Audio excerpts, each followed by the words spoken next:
कुठे आहेस तू? हु R you? ओ हो इंग्लिश इंग्लिश टाकून आलाय वाटतं आज. हे मी इंग्लिश पिल नाहीतर देशी. हु आर यू?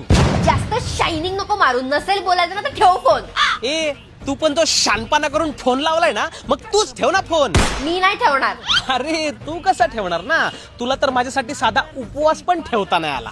अरे ठेवला होता मी उपवास. गप फटारडे, मस्त खाऊन पिऊन मोडलास तू उपवास. मी नाही मोडला उपवास. आणि तुला काय माहित मी काय खाल्लं आणि काय नाही? अगं जेव्हा तू ढेकर दिलास ना, तेव्हा त्याच्या विविधतेने नटलेल्या सुगंधातनच मला कळालं की तू 4 प्लेट साबुदाणा खिचडी, 17 वडे आणि अर्धा लिटर दुधात 22 राजगिऱ्याचे लाडू कुस्करून रेटून आलीयस. अरे पण हे तर उपवासाला चालतं ना. कुछ भी चालते म्हणे. काय बक्कासुरासाठी उपवास ठेवला होता काय?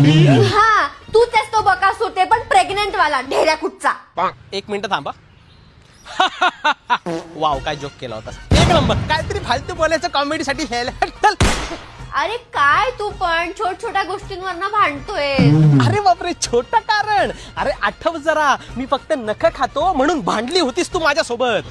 अरे घाणेरड्या, त्या नखांनी तू कानातली नाकातली घाण काढतोस, नको तिथे खाजवतोस आणि तीच नख परत तोंडात टाकतो. छी. त्यालाच तर खरी चव असते. मजा आया. छी. एक काम कर, जा आणि अख्ख्या गावाची नख खा.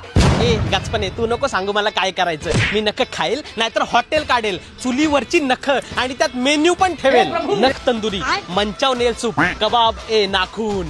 उद्घाटनासाठी तुलाच जेवायला बोलवेल. छी. काही पण काय बोलतोय. इथे एक तो उपवासामुळे मला भूक लागली आणि तू भांडत बसलाय. थांब जरा, आलोच तुझा उपवास मोडायला. म्हणजे म्हणजे काय म्हणजे? पप्पी दे चल.